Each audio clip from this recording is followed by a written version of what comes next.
À quand la baisse des prix promise à Kalemi par le président Tshisekedi? Le prix du carburant peut-il encore baisser? Quid du contrôle des prix? 324 millions de dollars chaque année pendant 15 ans. Pourquoi ne pas utiliser les fonds chinois pour de réels grands travaux? Édition spéciale, ce vendredi 29 novembre, après le journal de 19h, avec Daniel Moukoko Samba, vice-premier ministre. Rediffusion samedi 30 novembre, après le journal de minuit, après le journal de 7h. Monsieur Moukoko Samba, bonjour. Bonjour. Vous êtes le vice-premier ministre en charge de l'économie nationale, une économie nationale qui est bien secouée depuis que vous êtes arrivé aux affaires.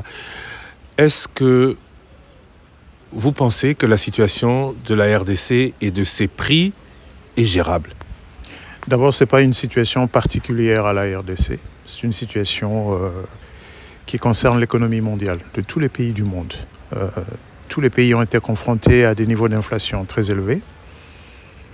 Au sortir de la Covid, la flambée des prix qu'il y a eu dans le monde, les prix sont en train de baisser. Je parle là des prix sur les marchés mondiaux. Ils sont en train de baisser, qu'il s'agisse du maïs, du pétrole, ainsi de suite. Mais même s'ils baissent, ils sont encore à des niveaux qui sont supérieurs à leur niveau avant la Covid. Voilà, c'est ça qui s'est passé dans le monde. Et donc, c'est dans ce contexte mondial que nous nous trouvons. Et nous cherchons, nous, en République démocratique du Congo, des solutions qui nous sont particulières. En ce qui nous concerne, pour le moment, il est d'abord important de toucher les biens de grande consommation pour soulager les ménages congolais et leur redonner un peu de pouvoir d'achat.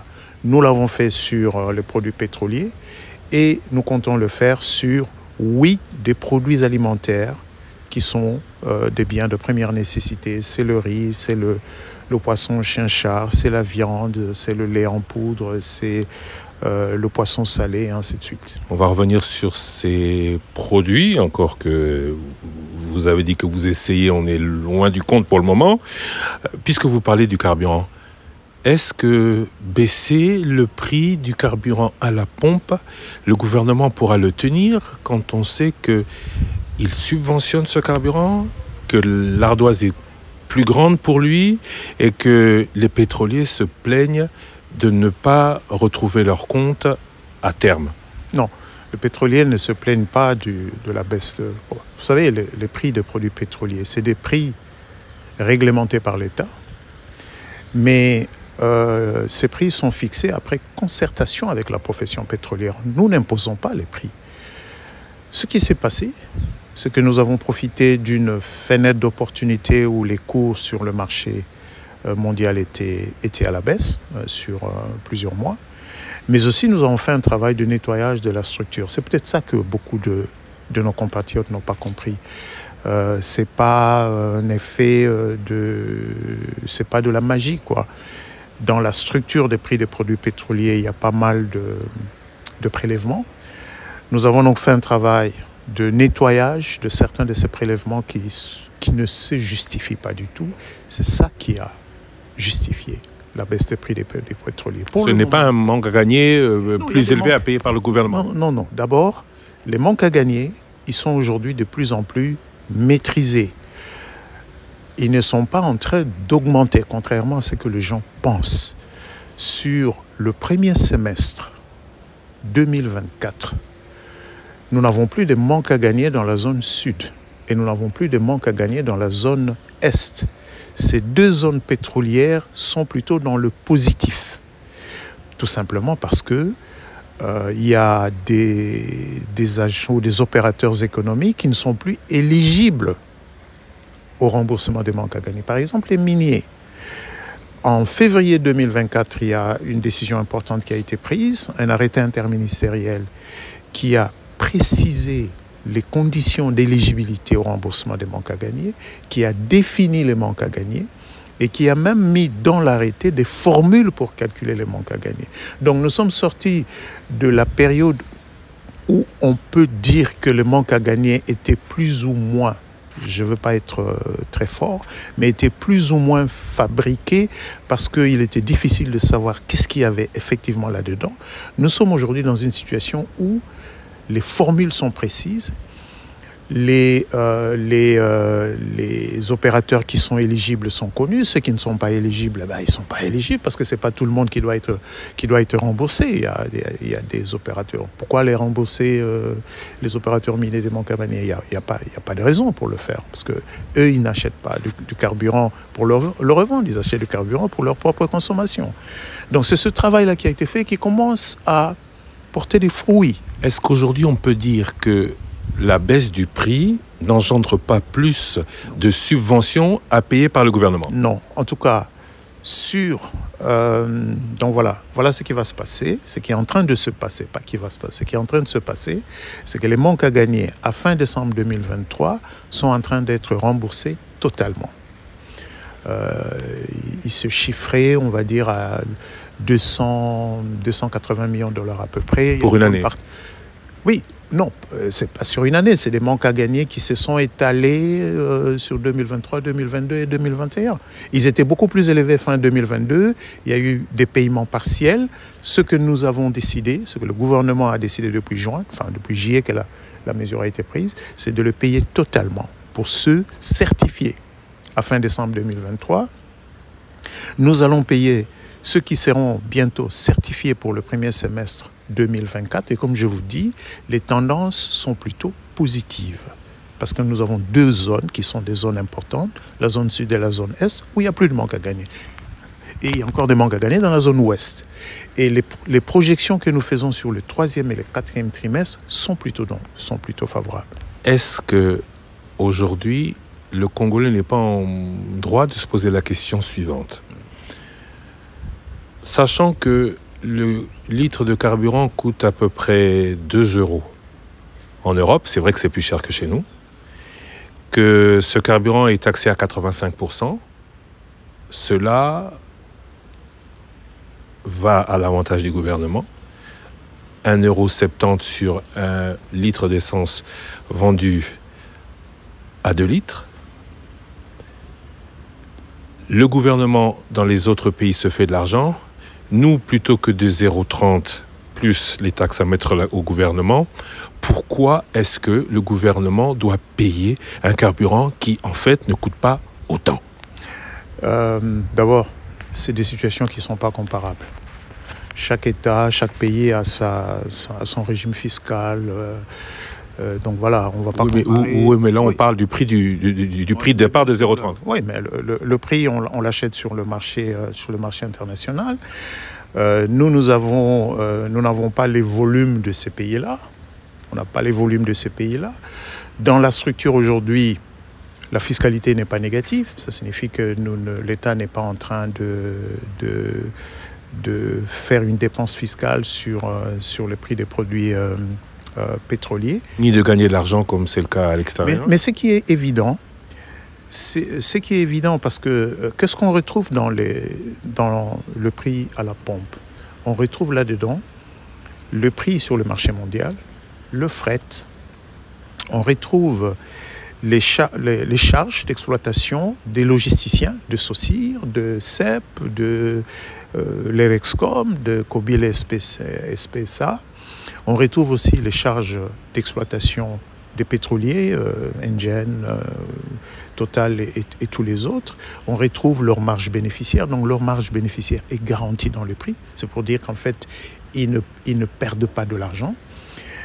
Et puis il y a d'autres prélèvements. Je vous ai parlé du travail de nettoyage que nous avons fait. Il y a une longue série parfois de prélèvements.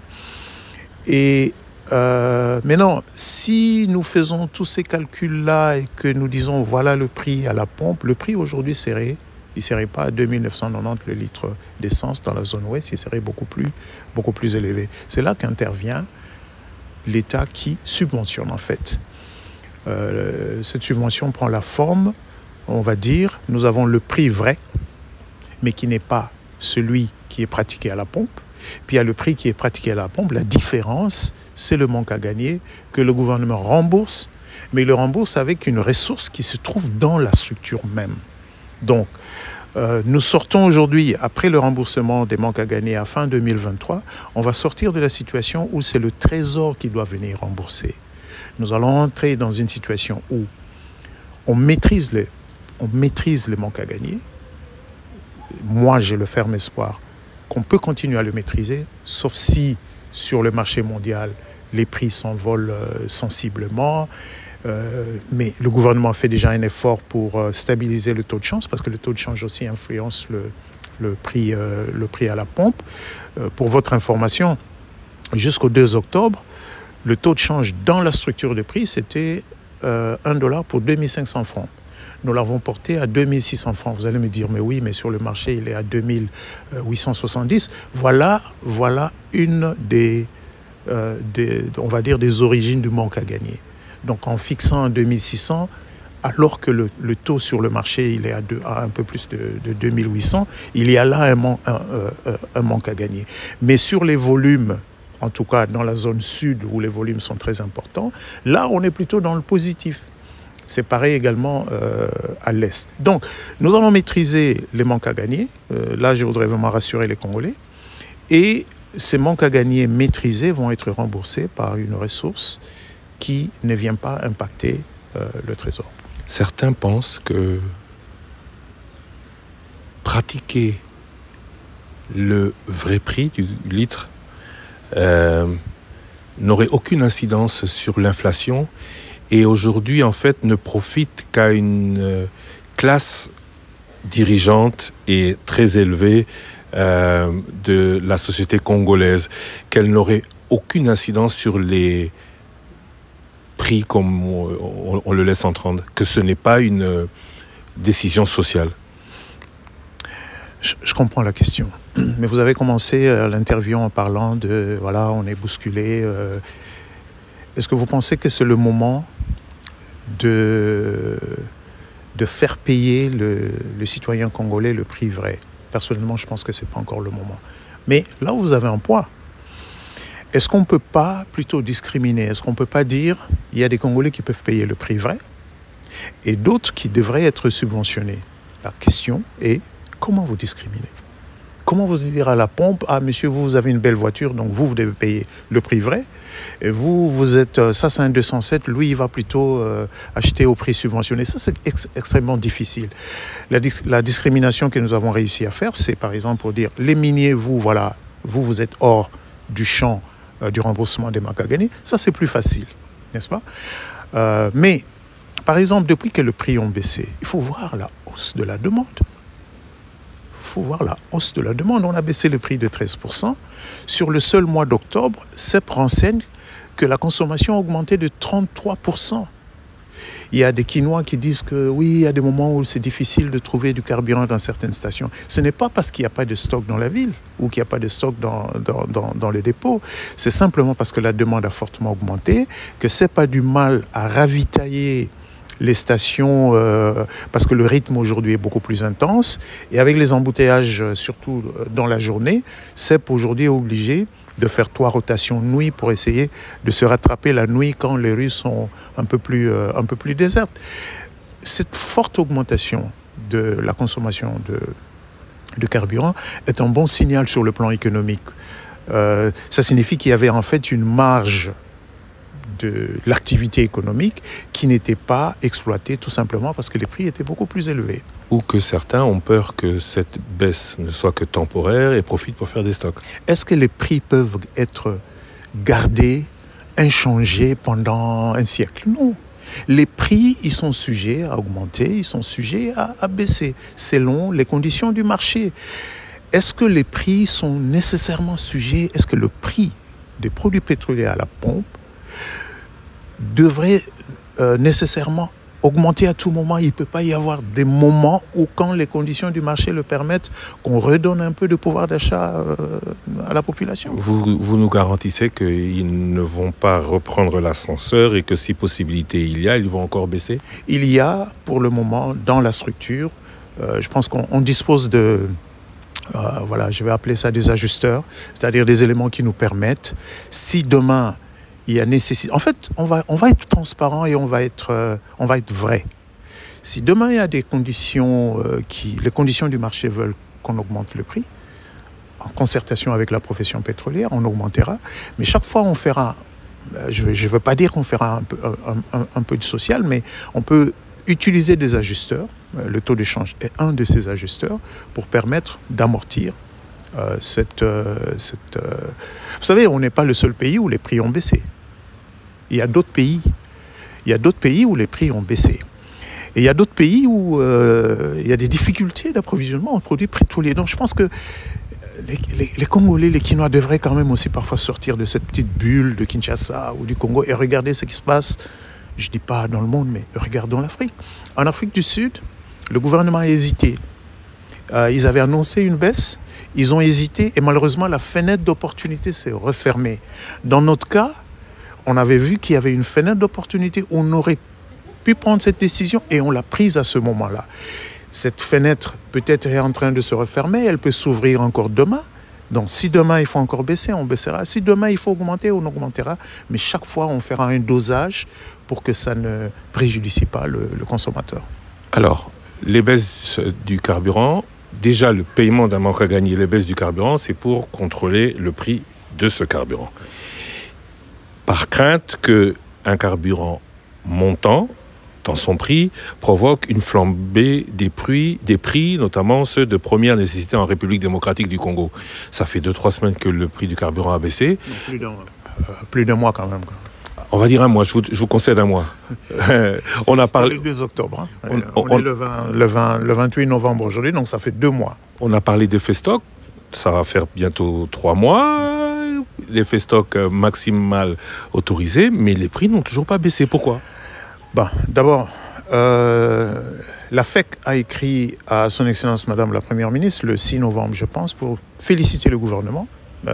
Je note que la FEC a attendu un mois pour voir si ça allait tenir. Preuve qu'il n'était pas... Oui, peut-être parce que les gens ont dit c'est pas possible, ça n'est jamais arrivé, donc voilà. Mais on l'a fait, la FEC nous a félicités et nous disons à la FEC. Et d'ailleurs, mon collègue, le vice-premier ministre, ministre des Transports, Jean-Pierre Bemba et moi, nous allons bientôt engager des pourparlers avec la Fédération nationale des transporteurs routiers, membre de la FEC, pour dire, écoutez, d'accord, le carburant est quand même un des intrants les plus importants dans votre profession. Le prix a baissé, on aimerait bien voir que, pour les poids lourds qui vont chercher les marchandises, qui transportent les marchandises, refléter quand même cette baisse sur vos factures, afin que cette baisse de coût de transport se reflète également sur les prix des denrées que vous transportez.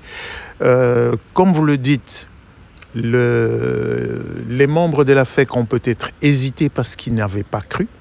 Maintenant qu'ils ont cru, nous pensons que le moment est venu pour qu'on obtienne d'eux de refléter cette baisse sur les prix des autres biens. Donc c'est un refus de leur part et une marge croissante pour eux. C'est pas un refus, je crois que c'était une question, on va dire, de communication, une question peut-être de confiance, mais le président de la FEC, avec qui personnellement j'échange beaucoup, est convaincu que, parce que, écoutez, la FEC c'est aussi un syndicat, avant que la FEC n'écrive au gouvernement, la FEC a parlé à ses membres de la profession pétrolière qui ont rassuré le leadership de la FEC que la relation entre la profession pétrolière et le gouvernement, que cette relation est bonne, que la profession pétrolière est assurée d'être remboursée totalement des manques à gagner à fin décembre, qu'elle est assurée que la certification des manques à gagner de 2024 se fera rapidement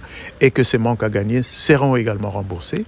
Les pétroliers savent que le gouvernement a mis en place un mécanisme qui permet de financer ce remboursement.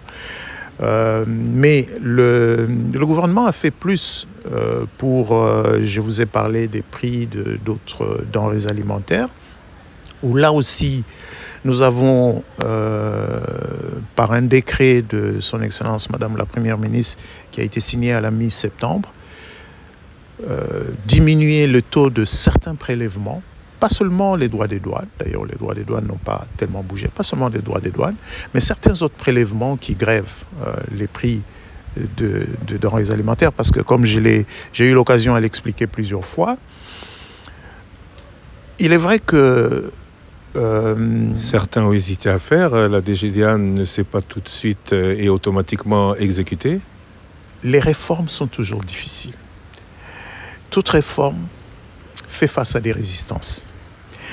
Et personnellement, j'estime que quand on s'engage dans des réformes, il faut s'attendre à des résistances. Ce qui est le plus important, c'est qu'on arrive à la fin. La fin aujourd'hui, c'est que les éléments de ces décrets ont été paramétrés dans Sidonia, qui est le logiciel utilisé par la DGDA, et que donc maintenant, les importateurs peuvent dédouaner leurs marchandises à des taux de prélèvement réduits. Depuis août, nous avons gardé le contact avec les importateurs. Nous nous sommes mis d'accord avec eux. Tout ce qu'on attendait, c'est que ce décret entre en application. Maintenant qu'il est entré en application, nous avons développé une méthodologie qui va permettre de refléter ces nouveaux prix qui seront réduits sur les stocks existants, parce que c'est des stocks qui ont payé les droits des douanes et des prélèvements à des taux beaucoup plus élevés. Le gouvernement a levé l'option d'accorder à ces importateurs des crédits d'impôt pour leur demander, je crois que nous avons une réunion avec ces importateurs. Lundi prochain, on va avoir une réunion à 15h à mon cabinet.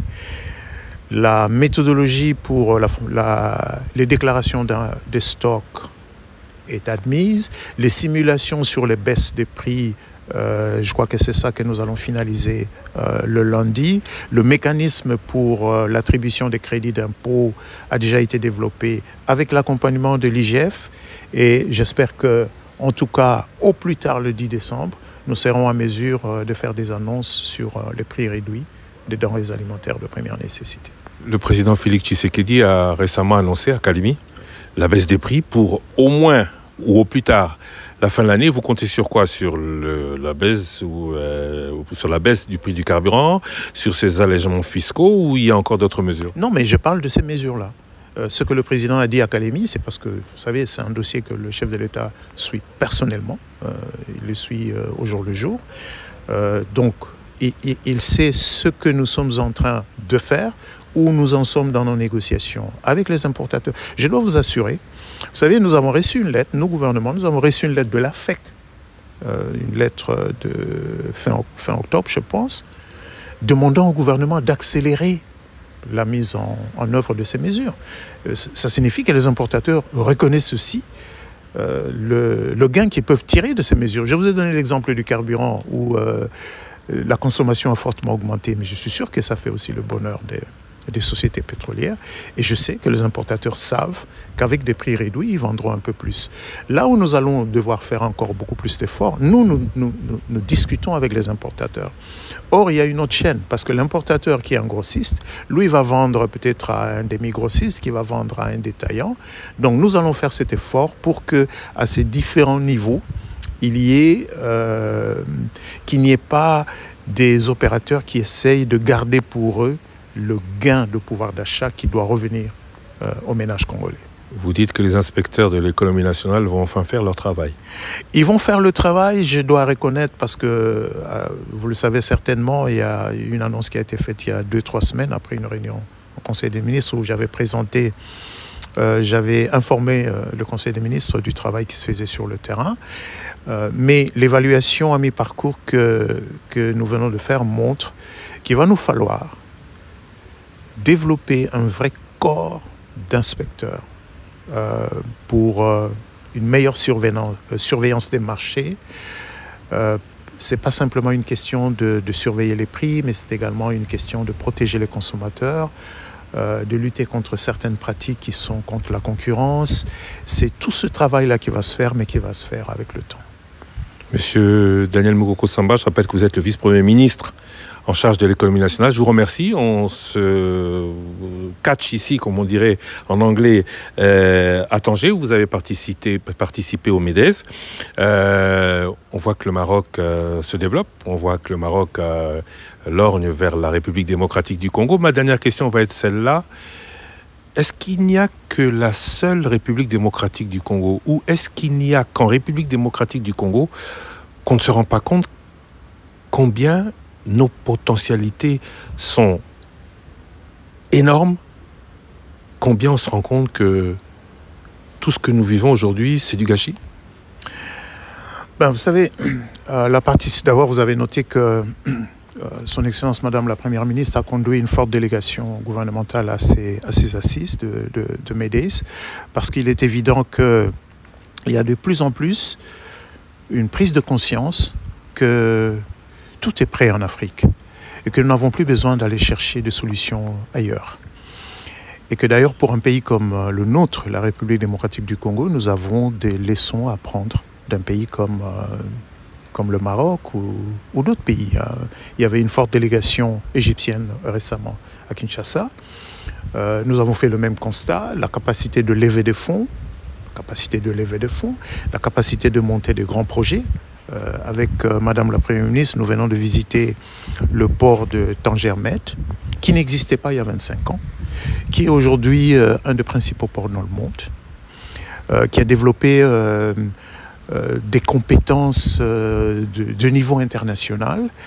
Et quand on voit la pointe de Banana, il est évident, parce qu'ici, ils ont profité justement de ces nœuds de Tanger sur une ligne maritime importante sur la Méditerranée, donc entre l'Asie et alors vers l'Atlantique.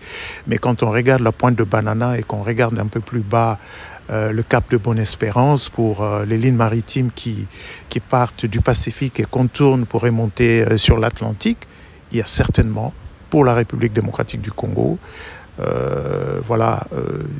y a un match à aller jouer là. Tout comme il y a un match à aller jouer sur le Grand Inga, tout comme il y a...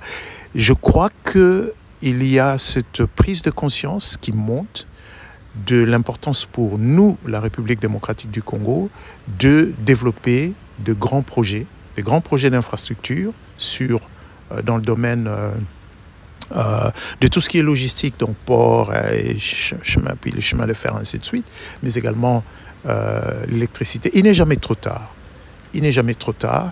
Et ce que nous avons vu ici, que ce soit à Rabat ou à Tanger, où nous nous trouvons aujourd'hui, c'est qu'il faut avoir la vision, il faut avoir une bonne stratégie et il faut avoir une capacité de mise en œuvre.